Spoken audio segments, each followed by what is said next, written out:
வணக்கம். இன்றைக்கி தென்னிந்திய நடிகர் சங்கத்துடைய 68வது பொதுக்குழு மிக சிறப்பாக நடந்துச்சு. ஒவ்வொரு தடவை பொதுக்குழுக்கு முன்னால் பல சவால்கள் வைக்கப்படுது. அந்த சவால்களை எல்லாம் மீறி நாங்கள் இன்றைக்கி ரொம்ப அழகாக இந்த பொதுக்குழு முடிச்சிருக்கோம்.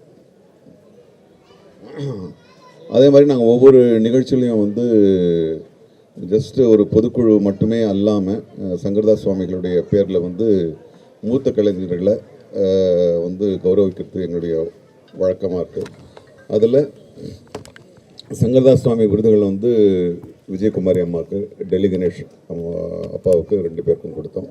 அது இல்லாமல் 10 நாடக கலைஞர்கள் சினிமாவில் ரொம்ப நாளாக சேவை பண்ணவங்களுக்கு கொடுத்துருக்கோம். ஸோ இது ஒரு மகிழ்ச்சியான ஒரு விழாவாக தான் நடந்து முடிஞ்சிருக்கு. என்ன மாதிரி தீர்மானம் நிறைவேற்றப்பட்டிருக்கு சார்? தீர்மானங்கள் 10 தீர்மானங்கள் நிறைவேற்றப்பட்டிருக்கு. அது அறிவிப்பு வரும். அது வரும் எல்லாம்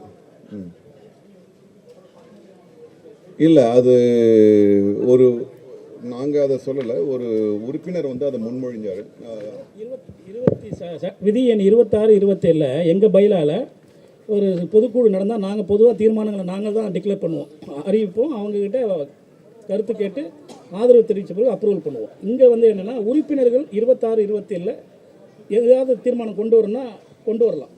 அந்த உறுப்பினர் கொண்டு பேசுனதுலேயே எல்லாரும் ஆமோகமாக அதை நீங்கள் தகவல் கிடச்சிருக்கோம். அதுவே அதை ஏற்றுக்கிட்டாங்க. அது இல்லாமல் தீர்மானத்தில் நாங்கள் கொண்டு வந்த தீர்மானத்தில் அதையும் சேர்த்து மொத்தம் 10 தீர்மானம். அந்த தீர்மானத்தையும் எல்லோரும் ஏற்றுக்கிட்டாங்க. இது முன் உதாரணம் விஜயகாந்த் சார் இருக்கிறப்போ இதே மாதிரி 3 இயர்ஸ் எக்ஸ்டெண்ட் பண்ணியிருந்துருக்காங்க. எஸ், ஆமாம், 3 வருஷத்துக்கு எக்ஸ்டென்ஷன். இது அப்படியே எதுவுமே இல்லையே. நீங்கன்னா கேளுங்க, வெளியில் விளையாண்டு சாப்பிட்டுட்டு இருக்காங்க, போய் கேளுங்க. சார், உங்கள் தலைமையிலான அணி சிறப்பாக செயல்பட்டு போது தேர்தலை சந்திக்க ஏன் சார் தயக்கம்? உங்கள் தலைமையிலான அணி சிறப்பாக செயல்பட்டு ஏன் தேர்தலை சந்திக்க தயக்கம் இல்லை சார்? புரியல. தேர்தலை சந்திக்க ஏன் தயக்கம்? அது அந்த கமிட்டி முக்கியமாக நடிகர் சங்கம் ஜஸ்ட் மேல் ஆர்டிஸ்ட் மட்டும் இல்லை, ஃபீமேல் ஆர்டிஸ்ட்க்கும் சேம் சரிசமம் தான். ஸோ நாங்கள் அந்த கமிட்டி ஃபார்ம் பண்ணது என்னென்னா கம்ப்ளைண்ட் கொடுக்கணும். கம்ப்ளைண்ட் கொடுத்தா கண்டிப்பாக யாராக இருந்தாலும் தண்டனை அது விதிக்கப்பட்டிருக்கு, அது கூறப்பட்டிருக்கு. ஸோ எங்களோட கோரிக்கை என்னென்னா, தயவு செஞ்சு ஏதாவது அந்த மாதிரி தவறான விஷயம் நடந்ததுன்னா தயவு செஞ்சு தைரியமாக என் பின்னாடி நடிகர் சங்கம் இருக்குன்ற நம்பிக்கையில் தயவு செஞ்சு எங்ககிட்ட சொல்லுங்கள். நாங்கள் நடவடிக்கை இமீடியட்டாக எடுப்போம். ஸோ சொல்கிற வரைக்கும் தான் எங்களுக்கு தெரியும், சொல்லனா எங்களுக்கு தெரியாது. ஸோ ஆமாம், அது ரோஹிணி மேடம் தலைமையில் அவங்க தான் சேர்பர்சனு. அதுக்கான விதிமுறைகள் என்ன என்ன என்ன அதாவது தண்டனைகள் கொடுக்கப்படணுன்றது விரிவாக போட்டிருக்காங்க. இல்லை, அதுதான் நான் சொல்கிறேன். வணக்கம். இந்த கமிட்டி 2019 உருவாக்கப்பட்டது. அதுக்கப்புறம் சில கம்ப்ளைண்ட்ஸ் வந்திருந்தது. அதை நாங்கள் தீர்த்தும் வச்சுருக்கோம். அது ஏன் உங்களுக்கு யாருக்குமே தெரியாது அப்படின்னா, அதனுடைய தன்மையே அதுதான். அனானிமிட்டி, யாருக்கும் தெரியக்கூடாது அப்படின்றது தான் அதனுடைய தன்மையை. அது மீடியாவுக்கு முன்னாடி சொன்னாதான் நாங்கள் இந்த புகார்கள் எல்லாமே நாங்கள் சரி பண்ணிக்கிட்டு இருக்கோம், ஹேண்டில் பண்ணிகிட்டு இருக்கோம் அப்படின்னு கிடையாதுங்க. ஆனால் இப்போ ஒரு மிகப்பெரிய பூதாகாரமாயிட்டு இருக்கிற இந்த நேரத்தில் இன்னும் கொஞ்சம் தீவிரப்படுத்தணும், தீவிரமான ரொம்ப ஸ்ட்ரிக்டான விஷயங்களை நம்ம கையில் எடுக்கணும் அப்படின்றது நாங்கள் தீர்மானிச்சிருக்கோம். இதில் நடிகர்கள் மட்டும் கிடையாது. எல்லா இப்போ போஷ் அப்படின்னு இருக்கும், சில கார்ப்பரேட் இதாக இருக்கட்டும், எந்த தொழிற்சாலையில் இருக்கட்டும், அதில் prevention of these sexual atrocities அப்படின்றது தான். அந்த ப்ரிவென்டிவான நடவடிக்கைகள் நாம் என்ன எடுக்கலாம் அப்படின்னு கூடி ஆலோசித்தது நாங்கள் மட்டும் கிடையாது. வழக்கறிஞர்கள் சுதா ராமலிங்கம், அதன் பிறகு இன்னொரு 2-3 பேரை நாங்கள் வந்து கேட்டுக்கிட்டு இருக்கோம். அப்புறம் கவுன்சிலர்ஸ், அதுக்கப்புறம் என்ஜிஓ சார்ந்தவங்க, அதாவது ஜெண்டர் இஷ்யூஸ் ஹேண்டில் பண்ணிட்டு இருக்காங்க இல்லையா. எங்களுக்கு ஒரு புகார் கொடுக்கறதுக்கு ஒரு நம்பரையும் அனுப்ப போகிறோம். அதே மாதிரி வந்து இமெயில் ஐடியும் உருவாக்கியிருக்கோம். இது வந்து இந்த நம்ம சங்கத்தில் இருக்கிற உறுப்பினர்களுக்கு எல்லாருக்குமே அனுப்பப்படும். மிக முக்கியமாக பெண் உறுப்பினர்களுக்கு அனுப்பப்படும். உடனடியாக நீங்கள் வந்து இந்த நம்பருக்கு தெரிவிச்சிங்கன்னா அதை எடுத்துக்கிட்டு ஃபஸ்ட்டு வந்து உங்களுக்கு உதவுறதுக்கு நாங்கள் இருக்கோம் அப்படின்றது தெரிவிச்சுக்கிறோம். ஸோ இந்த ப்ரெஸ் மீட் மூலமாக கூட, உங்கள் மூலமாக கூட இதை பார்த்துக்கிட்டு இருக்கிற நடிகர் சங்கத்தில் இருக்கிற பெண் உறுப்பினர்கள் அனைவருக்குமே என்னுடைய வேண்டுகோள் என்னவா இருக்குன்னா, உங்களுக்கு ஒரு குறுஞ்செய்தி வரும்.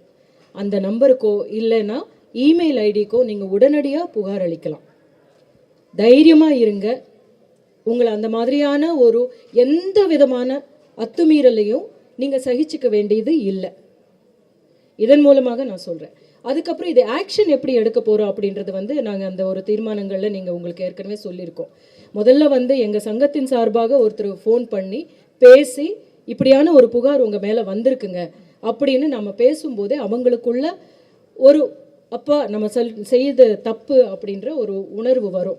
அதுக்கப்புறம் அதை விசாரிச்சுட்டு அது உண்மை எங்கும் பட்சத்தில் 5 ஆண்டு காலம் இவர்களை வந்து இந்த நம்ம சினிமாவில் நடிக்க வைக்கக்கூடாது அப்படின்றத நாங்கள் தயாரிப்பாளர் சங்கத்துக்கு பரிந்துரைக்க போகிறோம், கேட்டுக்க போகிறோம். ஆனால் சங்கம் உங்கள் பின்னாடி இருக்குது அப்படின்னு எல்லா பெண் நடிகர்களுக்கும் நாங்கள் இங்கே இதன் மூலமாக சொல்லிகிட்ருக்கோம்.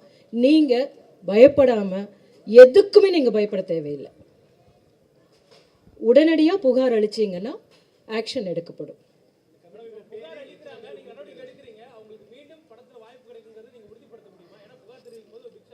சார் அதுதான் வெளியே தெரியப்படுத்த போகிறது இல்லை சார். இப்போ எங்களுக்கு வந்து புகார் ஏற்கனவே வந்திருக்கு இல்லைங்களா, அந்த புகார்கள் வந்து உங்களுக்கு தெரியாது இல்லையா?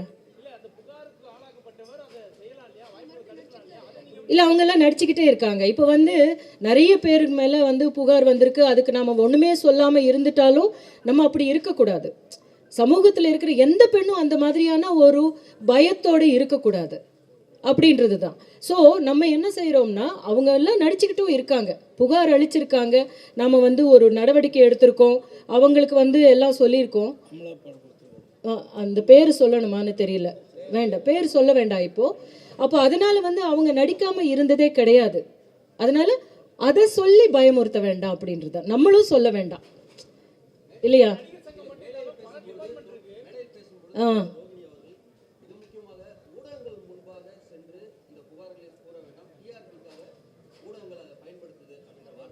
ஆமாங்க. இல்லை சார், நான் ஒரே ஒரு விஷயம் நான் கேட்குறேங்க, ஒரே ஒரு விஷயம். நீங்கள் கேட்ட கேள்வி எனக்கு தெரியுதுங்க.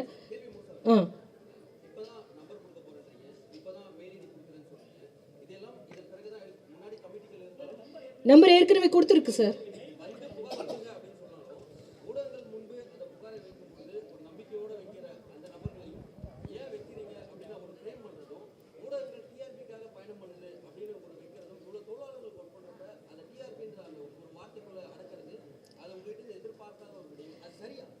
சரி, நான் இங்கே என்ன சொல்கிறேன்னா வந்து, பெண்களுக்கு எதிரான இந்த மாதிரியான மீறல்களோ இந்த மாதிரியான குற்றச்சாட்டுகளோ எந்த துறையிலேயே வந்தாலும் பெருசுப்படுத்துறதை விட, சினிமா துறையில் இருக்கிற பெண்கள் மேலே வந்திருக்கிற புகார்களையோ இல்லை அவங்களுக்கு நடந்திருக்கிறதோ இல்லையோ அப்படின்னு தெரியறதுக்கு முன்னாடியே அதை வந்து மிகப்பெரிய ஒரு பூதாகாரம் ஆக்குறதோ.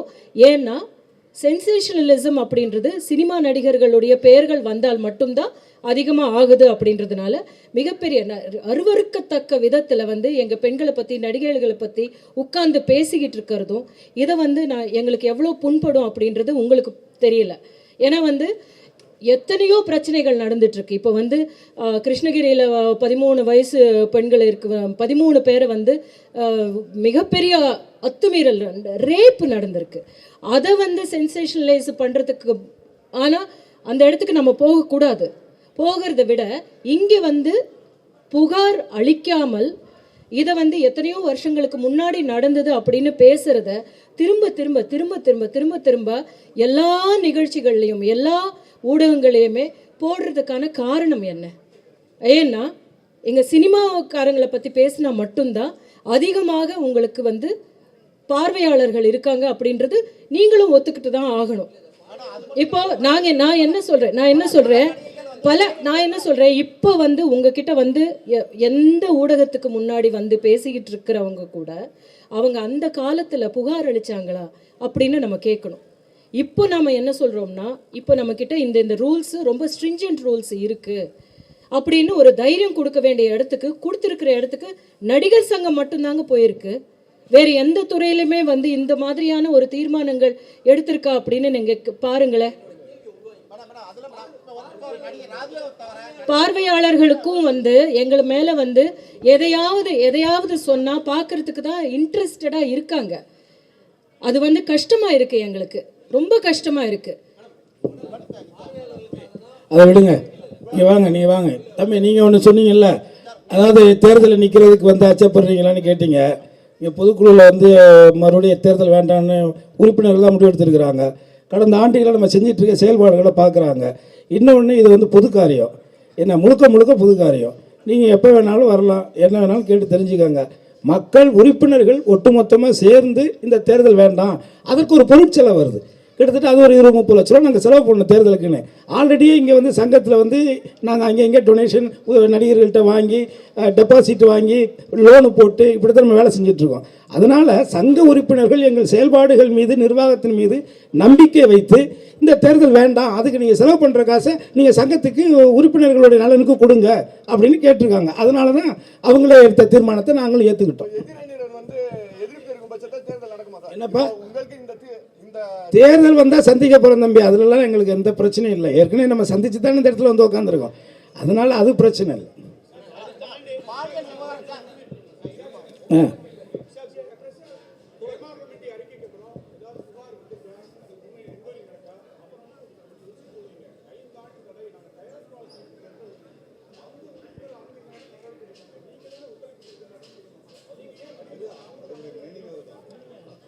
அதான் மீனிங். புகார் இப்போ வரைக்கும் எதுவும் வரல, வரக்கூடாது தான் நாங்கள் எதிர்பார்க்குறோம். அதுதான் முக்கியம், வரக்கூடாது. அந்த மாதிரி புகார்கள் வரக்கூடாதுன்றது தான் எதிர்பார்க்குறோம். இந்த புகார்கள் வந்து காலதாமதமாக வருதா? புகார்கள் வந்து காலதாமதமாக வருதா? பாலியல் புகார்கள் வந்து காலதாமதமாக வருதா?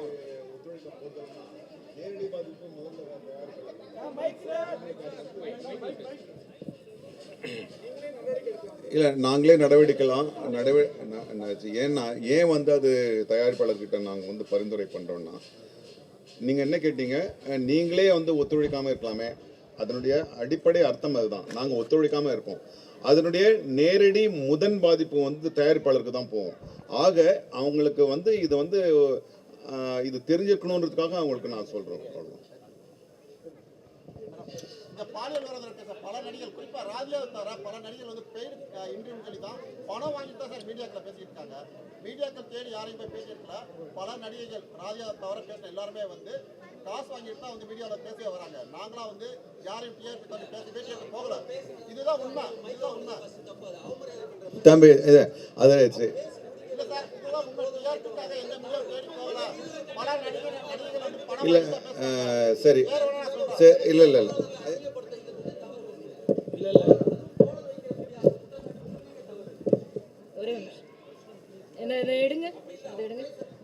இல்லை உங்களை தோழர் நீங்கள் தோழர்னு கூப்பிட்டதுனால அதே ஒரு உரிமையோட நான் உங்களை வந்து ஒரு கேள்வி கேட்குறேன்.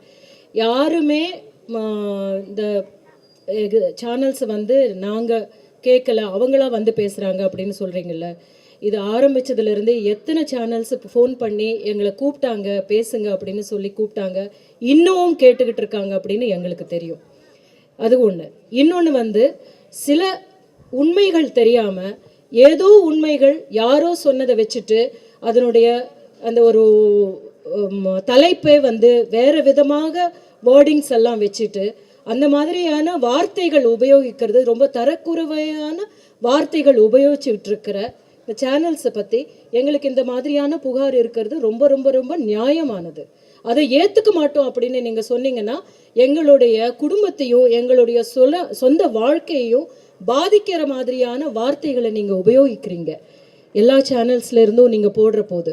அது வந்து தவிர்க்கணும் அப்படின்னு நான் நினைக்கிறேன். அதையும் சொல்லிக்கிட்டு உங்ககிட்ட போய் வந்து பேச வேண்டான்னு ஏன் சொல்கிறோம்னா, நீங்கள் யாராவது அதுக்கு தீர்வு சொல்ல முடியுமா? நீங்கள் சொல்லுங்களேன். யாராவது ஒரு பெண் வந்து உங்கள் முன்னாடி வந்து பேசுகிறாங்கன்னா அதற்கான தீர்வு நீங்கள் கொடுக்குறீங்களா? இல்லை. பொதுமக்களுக்கு தெரியப்படுத்தி பொதுமக்கள் ஏதாவது தீர்வு காண முடியுதா? இல்லை. அது தீர்வு காண முடிகிற ஒரு சங்கமாக ஒரு அமைப்பாக நாங்கள் இருக்கோம். அதனால எங்ககிட்ட முதல்ல வந்து சொல்லுங்க. உங்களுடைய பிரச்சனையை தீர்க்கறதுக்கான இடத்துல நாங்கள் தான் இருக்கோம். மீடியாக்கள் கிடையாது, பொது சமூகமும் கிடையாது. அதனால தான் நான் சொல்றேன், முதல்ல எங்ககிட்ட வந்தீங்கன்னா இந்த பிரச்சனை தீரணும் தானே. யார் எந்த பெண்ணுக்கு நடந்தாலும் அந்த பிரச்சனைக்கு எதிராக நம்மளை தட்டி கேட்கறதுக்கு ஒருத்தங்க போய் கேட்கறது அப்படின்ற இடத்துல யார் இருக்காங்களோ அவங்க கிட்ட நீங்க வாங்க அப்படின்னு நாங்க சொல்றதுல எந்த தவறும் இருக்கிறதா எனக்கு தோணல தோழர். நாங்க அழைக்கிறது இல்லைங்க தோழர். நான் என்ன சொல்றேன்னா, அனைவரையுமே நாங்க கூப்பிட்டு, உங்களுக்கு தெரியுமா தோழர் நாங்க பேசலன்னு? தோழர் உங்களுக்கு தெரியுமா நாங்க பேசலன்னு? எக்ஸாக்ட்லி, அதனால உங்களுக்கு தெரியல.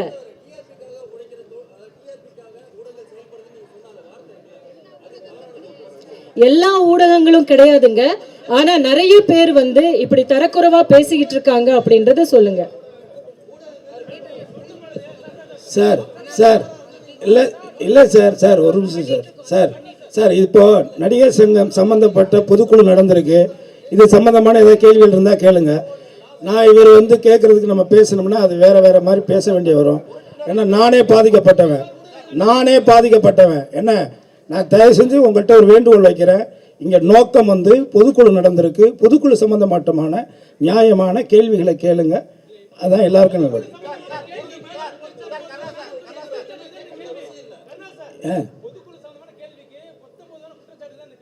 என்னது தவறா பேசுறவங்கள சொல்றாங்கப்பா, தவறா பேசுறவங்க சொல்றாங்க. ஓகே, ஒரு சில ஊடகங்கள் தவறான தலைப்புகள் போடுறதும் தேவையில்லாத விஷயங்கள் பேசுறதும் எங்களுக்கு ரொம்ப கஷ்டமா இருக்கு. ஓகேங்களா?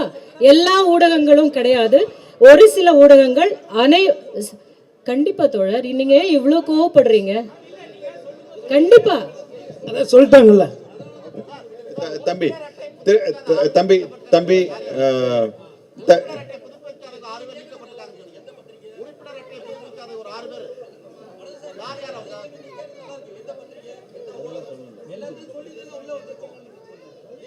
இல்ல தம்பி, நான் சரி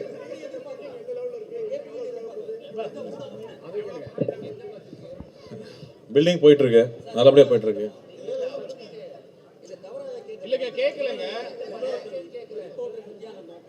நன்றி.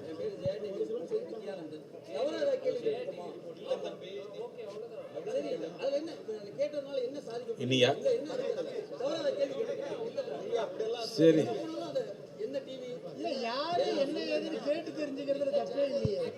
ஸோ பில்டிங் போயிட்டு இருக்குங்க. இப்போ கடந்த சரி நான் பேசுறேன், நன்றி. இப்போ வந்து ஜனவரி மாதம் எங்களுக்கு வந்து லோன் சாங்ஷன் ஆச்சு. அது திரும்ப பில்டிங் தொடங்குறக்கே 4 மாதம் ஆச்சு. ஏன்னா நாங்கள் வந்து அந்த ஃபிக்ஸ்ட் டெபாசிட்டை போட்டு தான் நம்ம ஆரம்பிக்க முடிஞ்சிச்சு. ஏப்ரல் மேலேருந்து தான் நாங்கள் பில்டிங் ஸ்டார்ட் பண்ணி போயிட்டுருக்கோம். இப்போ 5 வருஷம் தாமதமானதுனால பழைய இன்ஜினியர்ஸு, பழைய ஸ்ட்ரக்சரல் இன்ஜினியர், ஆர்கிடெக்ட்லேருந்து எல்லாருமே கொண்டு வரது பெரும் பாடாக இருந்துச்சு. ஸோ அதெல்லாம் பேசி சில பேர் வந்திருக்காங்க, சில பேர் வரல. அப்படிங்கிறப்போ புது ஆட்களை நியமிச்சு இப்போ பேங்க் உள்ளே வந்துட்டதுனால பேங்க் சட்ட விதிகளுக்கு ஏற்ற மாதிரி கணக்கு வழக்குகள் பார்க்கணும். அந்த எல்லா விஷயங்களும் சரி செஞ்சு இப்போ கடந்த 3 மாதமாக ஃபாஸ்ட்டாக போயிட்டுருக்கு. நவம்பர் டிசம்பர் மழைக்கு முன்னாடி வெளிக்கட்டமைப்பை முடிச்சிடணுங்கிறது தான் இப்போ திட்டமாக இருக்குது. ஸோ அதுக்கான வேலைகள் ஃபாஸ்ட்டாக போயிட்டுருக்கு. அவங்க கொடுத்துருக்கிற டேட் மார்ச்க்குள்ளே முடிச்சிடும்னு சொல்லியிருக்காங்க. ஸோ அதுக்கான எவ்வளோக்கு எவ்வளோ செலவை குறைக்க முடியும், எவ்வளோக்கு எவ்வளோ வேகமாக முடிக்க முடியுமோ அதுக்கு தேவையான எல்லா முடிவுகளும் எடுத்துகிட்டு இருக்கோம்.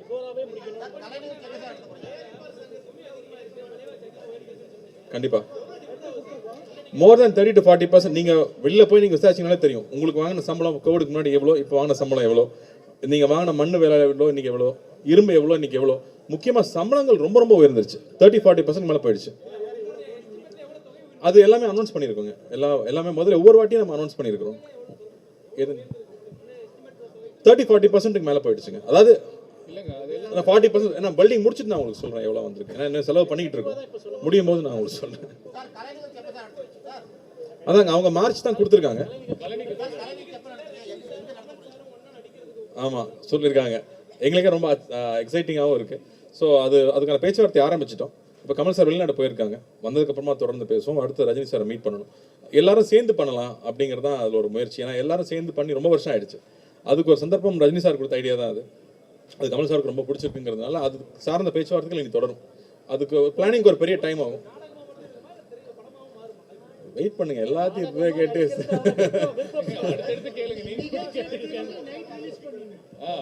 ரிப்ளை நீங்க சொல்லுங்க. அதாவது ப்ரொடியூசர் கவுன்சில் இருந்து நமக்கு ஒரு 10 குறிப்புகள் 10 டிமாண்ட்ஸ் கொடுத்துருந்தாங்க. அதுக்கு நம்ம வந்து ஆர்டிஸ்டெல்லாம் கலந்துரையாடி ஒரு 37 பாயிண்ட்ஸ் அவங்க வச்ச டிமாண்ட்ஸ் ஒன்று இருக்குது. நடிகர்களுக்கு தயாரிப்பாளர் மேலே சில குறைகள் இருக்குது, சரி பண்ணிக்க வேண்டிய விஷயங்கள் இருக்குது. அதெல்லாம் சேர்த்து ஒரு 37 பாயிண்ட்ஸ் அவங்களுக்கு நாங்கள் திருப்பி ரிப்ளையாக கொடுத்துருக்கோம். தனுஷ் சம்மந்தப்பட்ட ஒரு பிரச்சனை பேசியிருந்தாங்க, அதுக்கும் 2 பிரச்சனைக்கும் தீர்வை கொடுத்துட்டோம்.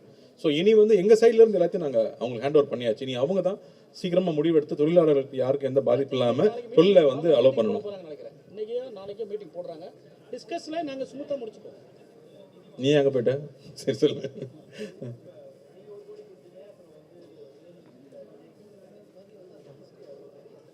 அது ஒவ்வொரு வாட்டி எல்லாத்தையுமே நாங்கள் பப்ளிக்கில் சொல்லியிருக்கோம். திரும்ப இங்கே ரிப்பீட் பண்ணணுமான்னு சொன்னீங்கன்னா, நான் கமல் சார் கொடுத்துருக்காங்க, நெப்போலியன் சார் கொடுத்துருக்காங்க, சிவகார்த்திகேயன், தனுஷ், நான் என்ன மட்டும் மிஸ் பண்ணிடுறீங்க. ஸோ நீங்கள் கொடுத்த புக்லேயும் அது இருக்குது. ஸோ எல்லா விஷயங்களும் பல தடவை இதை பற்றி நம்ம சொல்லிட்டோம். பட் மறுபடியும் அவங்களுக்கு இந்த இடத்துல நன்றி சொல்ல வேண்டியது இருக்குது. ஏன்னா அவங்களால இந்த மாதிரி பொதுக்குழுக்கு வர முடியறதில்ல. பட் ஒரு சங்கம் சார்ந்த எந்த ஒரு விஷயம் தேவைனாலும் முதல்ல வந்து நின்று கை கொடுத்து அதை சேர்ந்து செய்ய வைக்கிறாங்க இல்லையா, அது வந்து ஒரு பெரிய உற்சாகம் கொடுக்குது. ஏன்னா நாங்கள் எல்லாரும் இங்கே ஒர்க் பண்ணிகிட்டே இருக்கோம். 24 hours எங்களுக்கு இந்த இது சார்ந்த ஃபோன் கால்ஸ் வந்துட்டு இருக்கு, தேவைகள் வந்துகிட்டே இருக்குது, அதை ஹேண்டில் பண்ணிகிட்டே இருக்கோம். ஆனால் நாங்கள் ஒரு விஷயம்னு போய் நிற்கும் போது அவங்க உடனே அதுக்கு அவங்க ரெஸ்பாண்ட் பண்ணுறதும் உடனே கை கொடுத்து ஹெல்ப் பண்ணுறதும் இருக்கு இல்லையா, அதுதான் பெரிய உற்சாகம் அளிக்குது எல்லாருக்கும். ஆமாம், மற்றவங்களாம் கடனாக கொடுத்துருக்காங்க. விஜய் சார் வந்து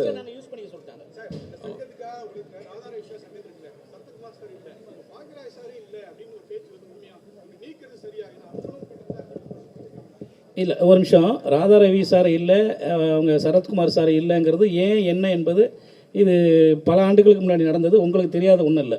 ஏன் அவங்க நாங்கள் உள்ளே வந்தது, எதுக்காக நடவடிக்கை எடுத்தோம் போனோன்னு கோர்ட்டு மூலிமா கேஸ் போச்சு, அதன் மூலிமா அவங்க வெளியே போனாங்க என்பது உங்களுக்கு தெரியும். திருப்பி இப்போ கேட்குறதுனால சொல்கிறேன். பாக்யராஜ் சார் வந்து திருப்பி அவங்க வந்து என்ன பண்ணாங்கன்னா, பாக்யராஜ் கூட சேர்ந்து ஒரு 2 உறுப்பினர்கள் எலெக்ஷன் முடிஞ்ச பிறகு நாங்கள் எல்லாரையும் அண்ணன் தம்பி மாதிரி எல்லாரும் ஒன்றா வாங்க இன்விடேஷன் பண்ணி நிறைய இன்வைட் பண்ணியிருந்தோம் அவங்களை எல்லாருமே. அப்படி இருந்தும் நன்றி என்ற ஒரு கடிதத்தின் மெயினாக வச்சு எங்களை முழுக்க குற்றம் எங்கள் மேலே எழுதி தவறாக எழுதியிருந்தாங்க. வெளியே பேசிக்கிட்டு இருந்தாங்க, கடிதமாகவே எல்லாருக்கும் அனுப்பிச்சாங்க இண்டிவிஜுவலுக்கு.